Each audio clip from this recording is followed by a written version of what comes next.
금리와 약달러의 관계성, 엔화 약세 변곡점에 대해서도 함께 알아보도록 하겠습니다. 네, 먼저 달러 인덱스 얘기를 좀 해봐야 될 것 같은데요. 최근에 달러 인덱스가 좀 고점을 찍고 내려오는 분위기가 계속 되더라고요. 이렇게 좀 약세를 띠는 이유는 뭘까요, 연구원님? 아무래도 최근 103포인트 초반선에서 계속 등락세를 좀 보이고 있는 상황이죠. 네. 달러 인덱스의 변화가 이제 어떤 요인에 의해서 지금처럼 약세를 보이고 있느냐라고 하면 미국의 경제 상황이 조금씩은 바뀌고 있다. 제가 꾸준하게 계속 여기 나오면서 변곡점에 대한 말씀을 드려왔던 것 같아요. 네네. 미국 경제가 앞으로는 지금까지는 호조세를 보였지만 그렇지 않을 수 있다라는 말씀을 드려왔는데 그거에 대한 시그널이 조금씩은 발현되고 있는 모습이고요.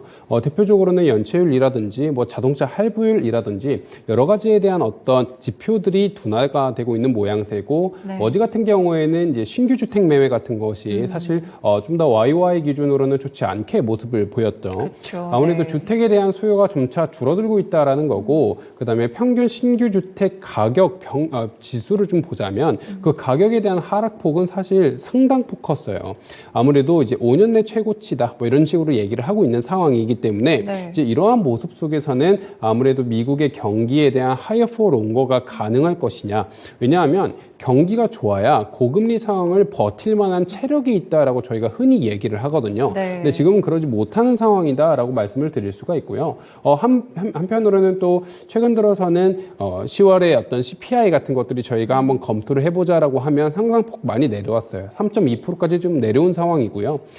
이 헤드라인뿐만이 아니라 근원 CPI라든지 대부분의 품목들이 좀 많이 내려오고 있는 모양새다라는 거를 저희가 좀 연출할 수 있기 때문에 이러한 어떤 대외적 지표들을 봤을 때 최근에 달러 인덱스가 좀 많이 내려오고 있다. 좀 이렇게 말씀드릴 수 있습니다. 네, 그렇군요. 경제 지표랑 함께 좀 이해를 해보려고 하는데요. 결국에는 이제 최근에 금리 인하에 대한 전망들이 조금씩 나오고 있는 상황 속에서 달러도 약세를 보이는 게 뭔가 연관성이 있을 것 같은데 이 금리 인상에 대한 전망과 달러 약세 간의 관계성은 어떻게 될까요? 아무래도 그거를 말씀드리려면 저 뒤에 이제 나와 있는 세부 항목에 대한 그림을 먼저 좀 말씀드려야 될 것 같은데요.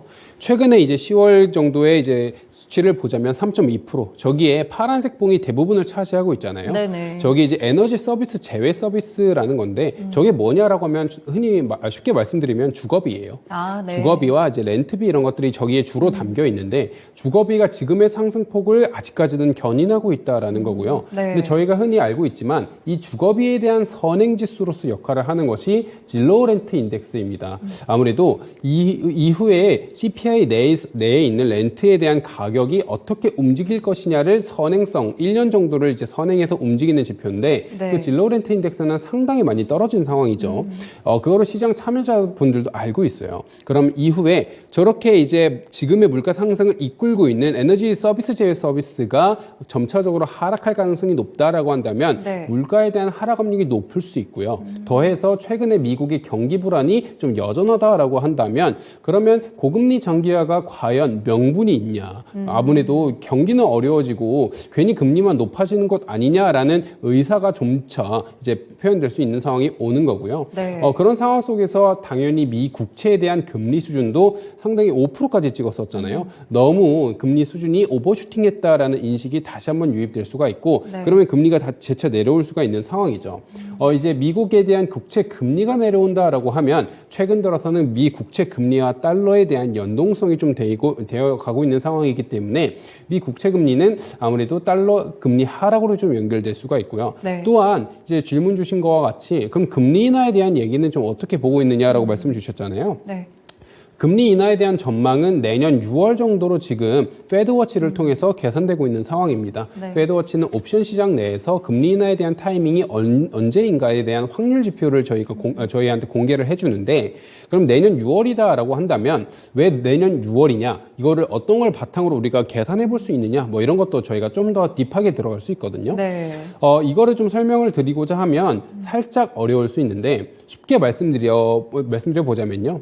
지금 미국은 재무부가 국채를 발행하고 있어요. 네. 국채를 발행하면 당연히 국채를 파니까 돈이 들어오잖아요. 재무부로. 그 돈이 지금 어디로 가고 있느냐라고 하면 TJ 계정으로 가고 있습니다. 네. 쉽게 말씀드리면 정부 지갑으로 들어가고 있어요. 정부가 지갑을 채워야 이제 내년에 대선이 있고 재정 지출을 꾸준히 해야 되는 상황 속에서 그 지갑을 털어서 재정 부양을 할 거잖아요. 그렇죠. 그래서 지금 그 국채를 발행해서 본인들의 지갑을 좀씩 두둑하게 만들고 있는데 그러면 그거를 사주는 사람들이 필요하잖아요. 맞죠. 그걸 사주는 사람들은 여갈피, MLF의 여갈피 계정에 있는 돈들이 그것들을 사주고 있습니다. 근데 여갈피라는 계정은 어차피 정부에 귀속되어 있는 돈이거든요. 네. 그러면 정부의 여갈피라는 계정에서 그러니까 다른 지갑에서 돈이 빠져나와서 MLF라는 주인을 통해서 걔네들이 국채를 사니까 다시 한번 정부의 지갑으로 들어오고 있는 양상인 겁니다. 네. 그러면 최근에 사실 여갈피에 대한 계정 잔액이 점차 하락하고 있고요. TG에 대한 계정은 점차 올라가고 있어요. 네. 근데 여갈피가 예를 들어 소진이 됐다라고 가정을 해보면 예를 들어 지금 여갈피는 아직까지는 1.3조 달러 정도 남아있는 상황인데 이게 내년 5월에서 6월 정도면 이제 이 속도라면 사실 소진될 가능성이 높다라고 보거든요. 네. 그러면 미 국채는 계속 발행은 해야 되는데 이거를 더 이상 사줄 주체가 여갈피가 없다라고 하면 이거는 누가 사주냐라고 하냐고 하면 은행의 지급준비금에서 이것들을 이제 살 수밖에 없는 상황이 네. 옵니다. 역외에서는 당연히 뭐 일본이라든지 중국이라든지 전통적인 미 국채 수요 투자처가 있었지만 역외에서 얘네들은 점차적으로 본인들의 비율을 줄여나가고 있는 상황이잖아요. 네. 그럼 미국 내에서 해결해야 되는데 그걸 해결해주고 있는 주체가 여갈피였는데 걔네가 소진된다라고 하면 은행의 지급준비금이 건드려질 수밖에 없다라고 그렇네요. 하고요. 네. 근데 이제 중요한 건 은행의 지급준비금을 한번 잘못 건드렸다가 올해 초에 크게 한번 다쳤죠. 그쵸. 네, 지방은행 리스크가 쫙 터지면서 미국도 뭐 BTFP라든지 이제 불이 좀 급한 불이 좀 붙었었잖아요. 맞아요. 네. 이제 그러다 보니까 반대로 얘기하면은 은행의 지급준비금은 쉽게 건들 수 없는 부분이고 그럼 이러한 상황에서 여갈피가 다 떨어졌다라고 한다면 그러면 어떻게 이거를 보완해 나갈 것이냐라고 하면 시장에 대한 심리를 조금은 진정시키는 게 중요하잖아요. 아, 그럴 그렇죠. 때 이제 운용될 수 있는 게 보험성 금리 인하다라고 지금 보고 있는 상황입니다. 그래서 이런 타이밍에 어느 타이밍에 금리 인하를 통해서 시장에 대한 심리를 좀 안정화시킬 수 있고 경기 침체를 막아낼 수 있느냐라는 측면에서 봤을 때는 여갈피에 대한 어떤 소진 가능성 이거에 따라서 QT가 좀 중단될 수 있는 상황이 올 수 있는 거거든요. 네. 그거는 반대로 내년에 한 5월에서 6월 정도지 않을까라고 시장은 판단하고 있는 상황이고요. 페드워치에서도 옵션 시장 내에서도 내년에 금리 인하 타이밍을 그때쯤으로 보는 이유는 여기에 있다. 이런 것들이 선반영돼서 이미 지금 밸류에이션이 진행되고 있는 상황이기 때문에 달러 인덱스는 좀 하락폭을 보이고 있다. 좀 이렇게 말씀드릴 수 있습니다. 네, 그렇군요. 결국에 금리 인하에 대한 전망들이 나오게 되면서 결국에 이런 부분들이 달러와의 연관성으로 함께 부각이 되고 있는 상황인 것 같습니다. 그러면 저희 달러에서 넘어가서 엔화 쪽의 흐름은 최근에 좀 어떻게 보고 계실까요? 아무래도 달러가 조금 약세를 보이면 엔화는 상대적으로 좀 강세를 보일 그쵸. 수밖에 없어요. 네. 달러와 엔화의 페어니까. 그런데 엔화가 151.9엔까지 올라갔는데 지금은 다행히 148.5엔 정도 수준으로 좀 내려왔습니다. 네. 엔화가 조금씩은 강세를 보이고 있다는 건데 여전히 높은 상황이죠. 첫 번째로 엔화가 왜 약세를 보였느냐? 이거는 저번 시간에도 말씀드렸지만 초안화 통화 정책 때문이다. 이 초안화 통화 정책을 최근 일본 정부가 다시 한번 공고히 하면서 네. 이제 완화적 스탠스가 높아졌다라고 볼 수 있는 상황이고요. 그러면 151.9까지 올라갔던 게 여전히 BOJ는 초안화 통화 정책을 유지한다라고 한다면 왜 148까지 좀 내려왔느냐를 다시 한번 반문하실 수 있잖아요. 미 국채 금리에 대한 하락 압력은 반대로 엔화의 강세 재료로 활용될 수가 있습니다. 네. 어떤 연관 관계가 있느냐? 미국과 일본의 금리 차이를 이용해서 엔캐리 트레이드라는 것들을 많이 진행하거든요. 네. 쉽게 말씀드리면 낮은 엔화를 차입해서 이제 고금리의 달러 자산에 투자를 하는 겁니다. 근데 이것은 미국과 일본의 금리 차이가 크면 클수록 수익이 많이 나는 그런 어떤 전략이에요. 반대로 지금의 미국 국채 금리가 아까 말씀드렸듯 많이 내려오고 있는 상황이고 네. 실시간으로 내려올 거다라고 전망되고 있는 상황이잖아요. 그러면 엔캐리 트레이드에 대한 매력도가 좀 내려올 수밖에 없는 상황이죠. 그러면 캐리 수요가 줄어든다라고 하면 엔화를 매도해서 달러를 매수해야 되는 필요성이 줄어들 수 있는 상황이고요. 네. 그럼 엔화 매도가 줄어들기 때문에 엔화 가치는 상대적 강세를 보일 수밖에 없습니다. 이런 상황 속에서 일본 내에서 엔화 가치가 조금 미 국채 금리 하락에 연동되면서 강세를 보였다. 좀 이렇게 말씀을 드릴 수 있는 상황이고요. 그렇지만 여전히 완화적 스탠스는 유지가 되고 있다라고 볼 수 있습니다. 네. 왜 근본적인 이유는 사실 BOJ의 초안화 통화 정책 때문인 건데 BOJ가 초안화 통화 정책을 고집하는 이유가 있어요. 사실 물가 상승률이 일본은 상당히 높습니다. 현재 4.4%까지 올해 1월에 올라갔죠. 4.4%라는 수준은 1900년대 이후에 거의 최초의 이제 높은 수치거든요. 네네. 그리고 지금은 이제 3.3% 정도, 3.2% 정도 아직 높은 이제 물가 상승률을 기록 중인데. 물가 상승률이 높다라고 한다면 일본 입장에서는 상당히 딜레마에 놓여 있을 수밖에 없습니다. 네. 어떤 딜레마냐라고 하면 쉽게 말씀드리면 최근 일본 3분기 실질 GDP가 역성장을 했어요. 마이너스 0.2%가 나왔거든요. 왜냐? 그 배경이 무엇이냐라고 하면 물가가 너무 높아서 소비가 줄었고 네. 물가가 너무 높아서 기업들의 투자가 줄었다라는 걸 배경으로 꼽았습니다. 그러면 물가를 잡으면 되지 않냐라고 하잖아요. 근데 물가를 잡으려면 우리는 흔히 금리를 높이죠. 맞죠. 네. 또한 통화 정책을 긴축적으로 바꾸잖아요.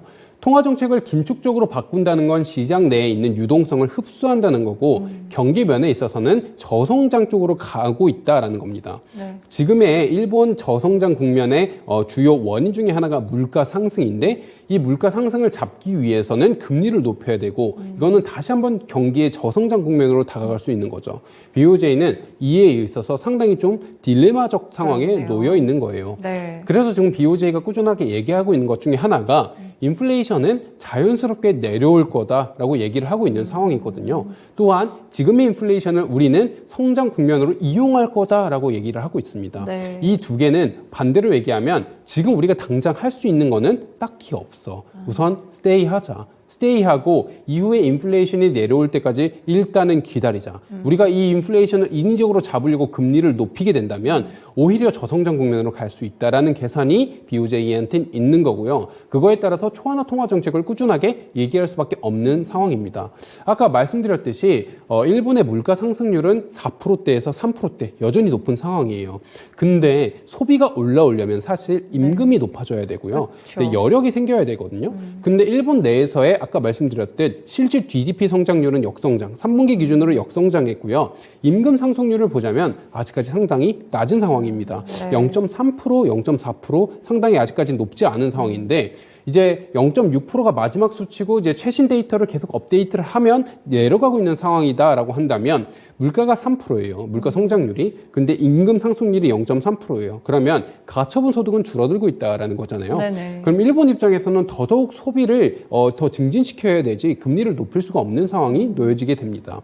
이러한 상황 속에서의 초안화 통화 정책은 아직까지는 유지될 수밖에 없다. 좀 이렇게 말씀드릴 수 있습니다. 결국에는 이제 경기 성장도 그렇고 임금에 대한 상승률, 물가까지 외비수의 띠처럼 이제 풀리지 않게 얽히고 있다 보니까 뭔가 모멘텀이 있어야지 엔화의 약세 흐름을 바꿀 수 있다는 생각이 드는데 그럼 이걸 바꿀 만한 뭔가 변곡점 같은 것들이 있을까요? 사실 제가 방금 말씀드린 거에 힌트가 좀 있는데 변곡점은 소비가 그럼 다시 늘어나면 된다. 그렇죠. 일본 경기가 재차 조금은 가열되면 된다라는 건데 소비가 그냥 늘어나지는 않을 거잖아요. 근데 물가가 여전히 높단 말이죠. 그러면 이제 노동자들이 사실 이거를 대변해서 본인들의 네. 근거를 삼아서 임금 협상력을 높일 수 있습니다.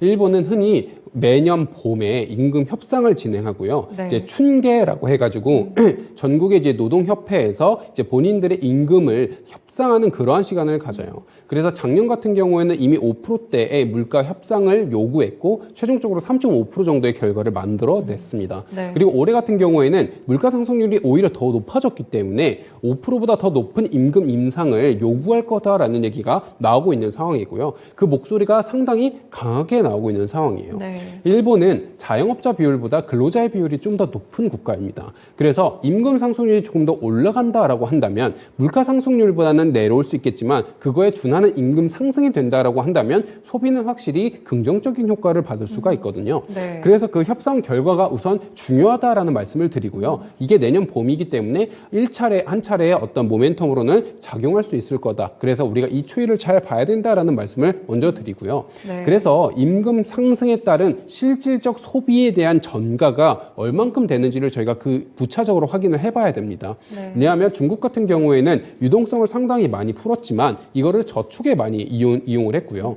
유럽 같은 경우에도 코로나 기간 동안 상당히 많이 풀었던 초과 저축을 대부분 그냥 저축하는 데 사용을 했어요. 네네. 미국만 이거를 소비로 연결시켰거든요. 있거든요. 근데 일본 같은 경우에는 원래 저축 성향이 높은 국가이기 때문에 일본의 경기가 침체가 되지 않는다라는 가정에서는 소비로 연결될 수 있겠지만 일본 경기가 여전히 저성장이다라고 하면 이게 다시 한번 저축으로도 연결될 수 있어요. 네. BOJ는 이 판단을 좀 중요하게 볼 겁니다. 네, 그렇군요. 결국에 그래서 이런 것들까지 모두 고려를 해서 아무래도 상반기에 대한 정책에 대한 결정도 할 것 같습니다. 임금 협상과 더불어서 소비로 이어지는지까지 함께 엔화 흐름 파악하시는 데 도움이 됐으면 좋겠습니다.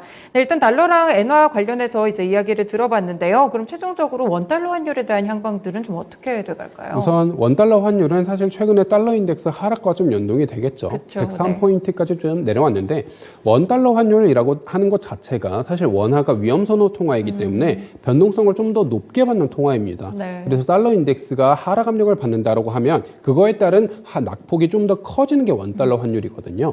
그래서 하반기 정도에는 하락 압력이 좀 더 높을 거다라고 보고 있고 우선 1350원 부근에서 등락을 보이던 원달러 환율이 최근에는 1300원 부근에서 등락을 보이고 있어요. 네. 우선 한 차례 레벨을 다운시킨 거거든요. 그래서 이제 1300 부근에서의 심리적 하단 지지선이 어디냐를 좀 점검하고 있는 시점이거든요. 그렇죠. 네. 이게 한동안은 좀 지속될 수밖에 없습니다. 왜냐하면 상승 베팅을 했던 포지션들이 다시 한번 반대 베팅을 해야 되고 하락 포지션을 잡았던 분들이 다시 한번 차익 실현을 하는 그런 매물도 있어서 그 수급들이 어느 정도 소화되는 시점이 지금이에요. 그래서 네. 한동안은 이런 여러 가지 얽혀 있는 포지션들이 본인들의 어떤 물량을 좀 소화하고 나서 방향성이 더 명확해진다면 좀 더 내려올 가능성이 높다라고 보고 있고 그래서 연내 정도에는 1270, 80 정도도 우리가 좀 볼 수는 있을 거다 정도로 기대는 하고 있습니다. 다만 그 내려오는 하락 속도가 사실 멈피할 거예요. 왜냐하면 네. 아직까지는 아직까지는 경기가 상당히 안 좋지 않을 수 있지 않을까? 또한 유가에 대한 변수